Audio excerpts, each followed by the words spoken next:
আসসালামু আলাইকুম বন্ধুরা, কেমন আছো? আলহামদুলিল্লাহ আমি ভালো আছি। তোমরা হয়তো আল্লাহ পাকের অশেষ রহমতে ভালো আছো। আমি আজকে তৈরি করেছি কোনো রকম বাটাবাটি ঝামেলা ছাড়াই সবজি খিচুড়ি রেসিপি। আশা করি এই খিচুড়ি রেসিপিটা তোমাদের কাছে খুবই ভালো লাগবে। যদি খুবই ভালো লেগে যায় আমার চ্যানেলটি সাবস্ক্রাইব করে আমার পাশেই থেকে যেতে পারো আর কমেন্টের মাধ্যমে অবশ্যই জানাবে।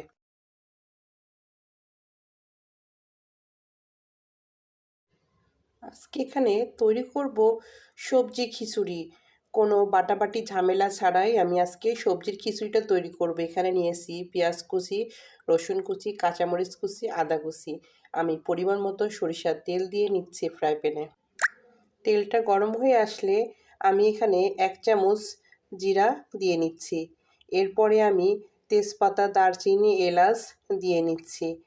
এরপরে আমি এখানে কিছু পেঁয়াজ কুচি, রসুন কুচি, কাঁচামরিচ কুচি, আদা কুচি দিয়ে নিচ্ছি। এগুলো হালকা ভেজে নিব। পেঁয়াজ রসুনগুলো এখানে ভাজা কমপ্লিট হয়ে গেলে আমি এখানে যেই সবজিগুলো নিয়েছিলাম সেই সবজিগুলো দিয়ে পেঁয়াজ রসুন কাঁচামরিচের সঙ্গে কিছুক্ষণ আমি ভেজে নিব। নেওয়ার পরে এইভাবে একদিন অবশ্যই খিচুড়ি রান্না করে দেখবে। বাটাবাটি ঝামেলা ছাড়া খিচুড়ি রান্না করলে এতটা যে মজা হয় বলে বোঝানো যাবে না। এখানে আমি দিয়ে নিচ্ছি 1 চামচ শুকনো মরিচের গুঁড়া। এরপরে আমি দিয়ে নিব 1 চামচ হলুদের গুঁড়া। এরপরে আমি সবজিগুলো এক এক করে দিয়ে নিব। এখানে আমি অনেক রকম সবজি নিয়েছি, পাতাকপি, ফুলকপি, আলু, গাজর, পেঁয়াজকালি। আমার ঘরে যেরকম সবজি ছিল আমি সেইভাবে দিয়েই সবজি খিচুড়িটা তৈরি করেছি। এরপরে আমি লবণ দিয়ে নিচ্ছি। লবণটা দিয়ে আমি কিছুক্ষণ কষিয়ে নিব সবজিটা। সবজিটা তেলের সঙ্গে মশলার সঙ্গে এখানে আমি খিচুড়ির জন্য চাউল ডাউল পরিষ্কার করে ধুয়ে নিয়েছি সুন্দর করে। এরপরে আমি সবজিটা কষানো কমপ্লিট। এরপরে আমি চাউলটা সবজির সঙ্গে সুন্দর করে আরও কিছুক্ষণ ভেজে নিব।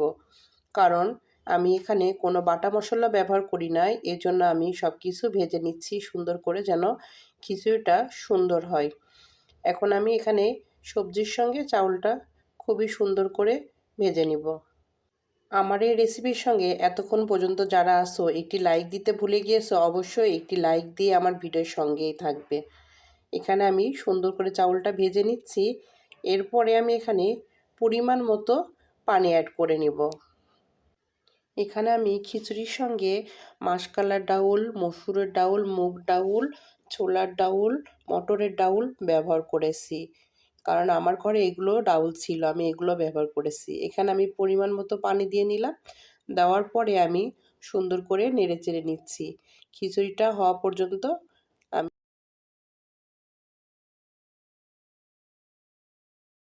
এখানে আমার খিচুড়িটা প্রায় হয়ে আসছে। এরপরে আমি এখানে কিছুটা মটরশুঁটি ব্যবহার করব।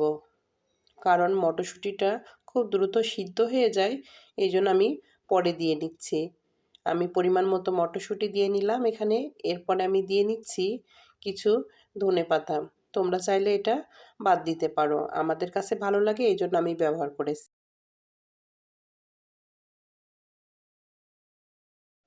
এখানে আমার খিচুড়ি রান্নাটা কমপ্লিট, আমি পরিবেশন পাত্রে তুলে নিচ্ছি। আমার এই খিচুড়ি রেসিপিটা তোমাদের কাছে ভালো লাগলে অবশ্যই কমেন্টের মাধ্যমে জানাবে। আমার এই খিচুড়ি রেসিপিটা তোমাদের যদি খুব বেশি ভালো লেগে যায় অবশ্যই ফ্যামিলির সঙ্গে শেয়ার করবে। আমার এই রেসিপির সঙ্গে এতক্ষণ পর্যন্ত যারা আসো তাদেরকে অসংখ্য অসংখ্য ধন্যবাদ। অনেক ভালোবাসা রইল তোমাদের জন্য। আল্লাহ হাফেজ। আসসালামু আলাইকুম। সবাই ভালো থাকবে। আবার আসবো তোমাদের